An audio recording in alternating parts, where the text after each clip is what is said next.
Chapter 2. When he awoke in the morning, she was gone. There was a note beside a piece of cheese and a chunk of bread. Stay here out of sight. He spent a dull day in the room, pacing around like a dog on a chain. He read bits of her books, but he couldn't concentrate on the words.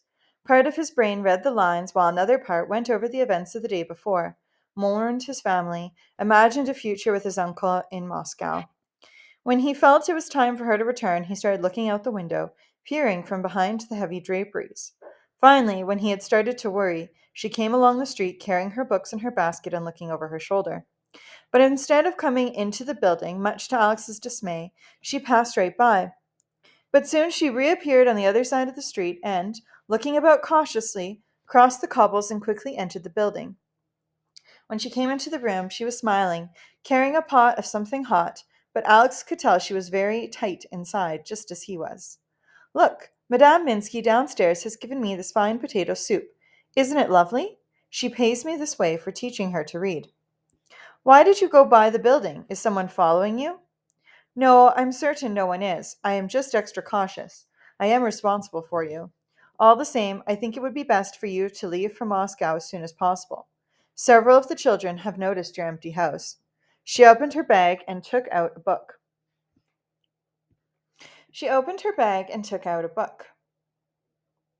I have brought the atlas from the classroom. She opened it, turning the pages and peering at them closely in the late afternoon light. See, here is our town of Kovrov, and here is Moscow. The direction is almost due west. Tomorrow, you must walk to Vladimir and buy a ticket at the station. I'm sure nobody knows when the train stops, of course. They are so irregular these days. But there will be one, sooner or later. And when you get to Moscow, you can ask a hack driver to take you to your uncle's street. You could be there in a single day. Now, she went into the trunk, opened it, and took out a small leather purse. Here are some rubles I have set aside. They should buy you a ticket and pay for the hack. I will give you some bread and sausage to carry, and you can buy tea at the station. I think you should go as soon as it is light in the morning, so let's have a little soup and we'll go to sleep early. But I can't take your money, Alex protested. You will need it yourself to go away. Hush, she commanded. I am still your teacher, and you must do as I say. Tomorrow, and until you find your uncle, you will make your own decisions. She smiled, and her smile warmed the room and helped to dull the lonely feeling that had beset Alex all day. She smiled, and her smile warmed the room and helped to dull the lonely feeling that had beset Alex all day. He knew he must do as she directed. It was the only safe thing to do, and yet to leave home and leave the sanctuary all in so short a time was a pain such as he thought he might feel if he were being clawed by wolves and left bleeding in the snow, a nightmare of his childhood. The walk to Vladimir was one Alex had taken many times before with his father. It was only about 6 miles, and in good weather it was a pleasant and bracing walk of companionship, along roads rich in fir trees, birches, and in the spring, berry bushes that begged the traveler to slow down and eat. Not this day. Snow beginning to drift along the roads made the walk long and slow. He tried to walk in the cart tracks, but this early in the morning, and not so many carts had passed by, and the light falling snow covered them. Still, he was warmly dressed, and long before daylight, Katriana had given him breakfast of hot tea and something rare and precious, an egg. She had packed him sausage and bread, and he put it in his school bag. She herself had wrapped his scarf closely around his neck, covering his chin, pulling his cap down over his forehead and ears. When she put her arm around him in farewell, he had returned her embrace, clinging, loath to leave her, her friendship, her kindness, and the only person left in Kovrov he could trust. Then she had given him a gentle push, a few soft words of encouragement, warning, and hope. Das vidanya, Alex, she said at last. Not goodbye, but until we meet again. Das vidanya, it means farewell. Das vidanya, he had said. Das vidanya, Katriana Sergeyeva. His feet tramping in the snow kept that rhythm, and his heart cried as he walked. Das vidanya, Katerina. Das vidanya, Katerina. The birches, friends of spring and summer, now threw down upon him the clots of snow that had settled on their branches, overweighting them. He tried to follow Katriana's advice and to not dwell on what had happened, and tried to direct his thoughts ahead of what would be. He thought of the city as he remembered it, softly lit at night, people laughing in the restaurants, and the warm, book-lined walls of his uncle's house where he lived alone. He worked for a newspaper, Alex knew that, and wrote articles and little booklets. Once he had helped Alex write a story before school about his trip to Moscow. He had fixed up the misspelled words and punctuation, but he had said it was good, very good. Alex might like to be a writer too, he said, when he grew up. Perhaps Alex thought, he will teach me to be a writer now. And then he was at the station. The roads, with only stragglers and small groups at this early hour, gave him no hint that the station would be mobbed. People were sprawled everywhere, on the floors, on the benches, on top of baggage and mail bags. Some slept upright, leaning against walls. Alex pushed his way through the maze of sleeping bodies, eliciting a grunt here, a moan there, getting a kick or two in the process. At the ticket window, he saw that the station master was asleep too. Alex cleared his throat. He knocked. Nothing. Finally, he reached through the opening and tapped the gnarled hands lying relaxed and weary upon the desk. The old man jumped and then regarded Alex through the slits of his draped eyes. Yes, yes, what is it? A ticket to Moscow, if you please, Alex said. You woke me for that? I'm sorry, but how else can I buy a ticket? A ticket? A ticket? What's needed is a train. Don't you see?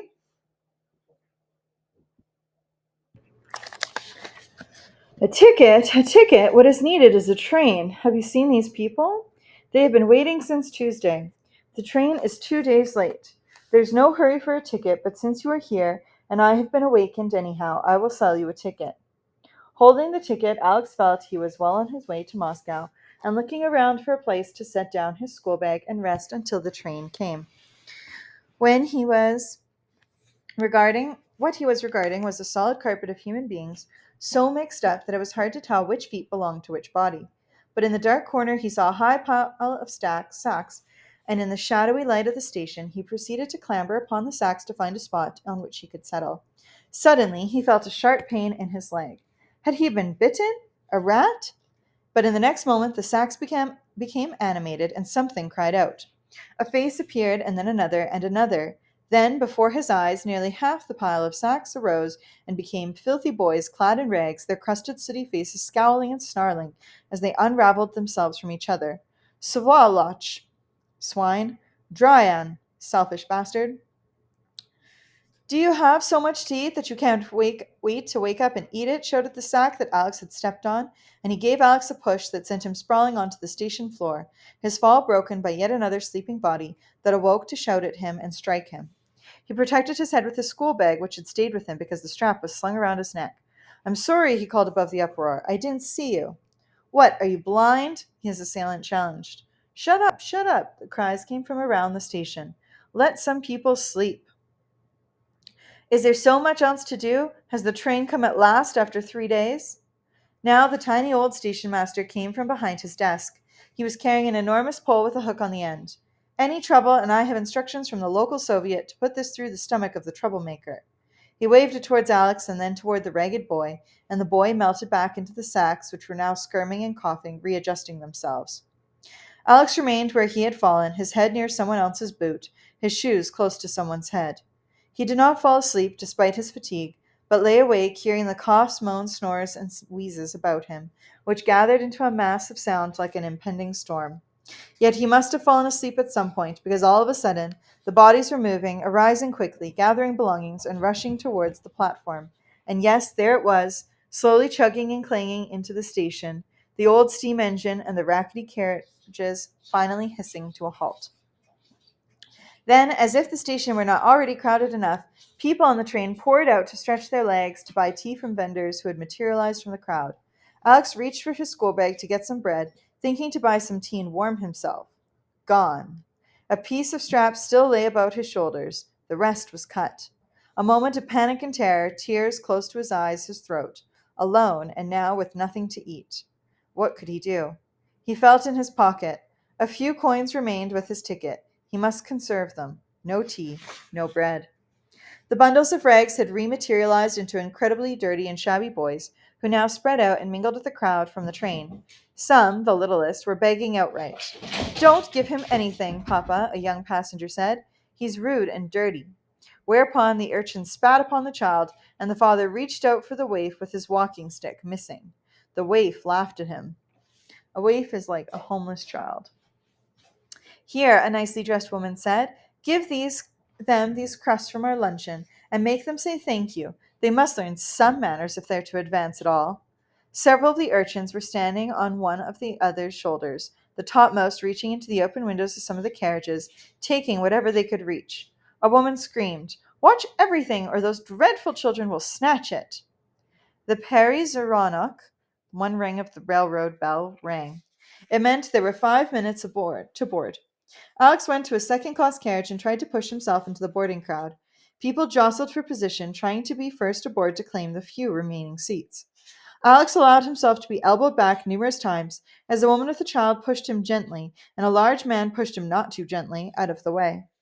Meanwhile, he watched the first class passengers leisurely exercising themselves, chatting, drinking their tea from their own china cups.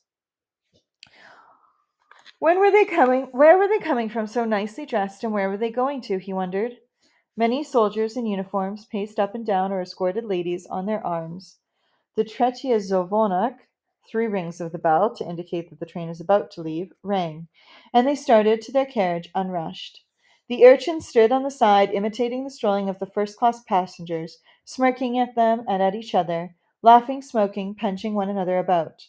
The guards were going along the outside of the whole train with batons, beating at the space beneath the train, and chasing children who were attempting to ride beneath the carriages.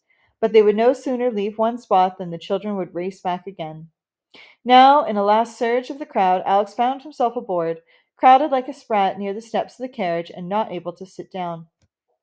Indeed, he was hardly needed to stand on his own feet, because the crowd pressed him so closely. The wooden seats of the carriage were jammed with peasants in the typical peasant costume, blue cloth trousers thrust into boots, stiff jackets, and the proletarian cap with a sharp visor stuck on the back of the head. There were farmers with their combed red beards, women in shawls carrying swaddled infants. They all sat surrounded with bundles. The noise and the odors of the car were strong, and Alex thought he had never been so uncomfortable. But he thought, it will only be a few hours and I will be in Moscow. I can bear being hungry until then, and I guess I can stand being uncomfortable that long, he thought, as the train picked up speed. He was not to find that out. The train came to a sudden stop. Some of the people seated in the wooden benches fell forward, crying out. Alex, packed as he was hardly jarred. Now the door of the car was thrown open by the guard. Out, he ordered to the crowd around Alex. Everyone standing in this corridor, out. In a few minutes, Alex was standing on the road at the verge of the rail line, watching a group of soldiers mounting the cars in their stead. But we have paid for tickets, several people cried to the guard. Too bad, the guard said. The soldiers come first. You can wait here for the next train. The engineer will stop if he sees you. If he sees us, if there's room, if it comes, one man shouted, shaking his fist. We'll have to walk, Alex heard a man say to his wife, who was carrying a child. The next train may not be for days, and the child will have starved by then. The train was out of sight now, leaving only a trail of steam and smoke to show them where it had been. How can I walk to Moscow? The woman with the baby asked her husband. It must be 100 miles, and I have no heavy boots for the snow. The man was kind. What are the choices? Shall we stay here and starve? Do you see anyone coming with food for us and the child? Every step we take is that much closer to your cousin in Moscow and that much closer to food. Hold that thought. Come. Alex thought the man might be talking to him as well. It's true, he thought to himself. What will happen if I stay here? Perhaps I had best go back to Kovrov and ask Katriana. But Katriana had already told him he was not safe at home, and he knew that. He found himself following the man and his wife and child and several others who had been standing there at a loss. If they could have looked down upon themselves from the height of a cloud, they would have seen that they were just a wave, a small one, in a large ocean of people along the roads to Moscow. People in wagons, people in sleds, people carrying people, but mostly people on their own 2 feet, dragging themselves by force towards something better, something less bad, at least than they were leaving. From the known to the unknown. At first, Alex tried to pretend that he was on a great adventure to a foreign land, a pioneer, a crusader, an explorer, a discoverer. Beyond the unknown hills, roads, snowy crests lay a new but exciting world in which he would be one of the first to set foot. There would be cold, hunger, even wolves to combat, but the new land that he would find would be such a kind and abundant land that it would be worth it. He would be among the rulers because he would be there first. What rules would he make? One thing he knew he would do. He would find his parents and his sister and grandmother. That he knew certainly. He played with this idea off and on for hours, stopping now and then to take a mouthful of clean snow as he saw the others do. Now their numbers seemed to have increased. Out of the small roads, others had been drifting, like the snow itself, into the straggling line, and the snow blanket deadened the sound of their journey, dulled the sound of the babies crying, of small children announcing their hunger, old people groaning under the weight of their bundles in their bodies. Who led this band? Alex did not know. He was following an unseen leader, trusting he was going in the right direction. In the distance could be seen the white palaces and green and gold domed churches of Nizhny Novgorod.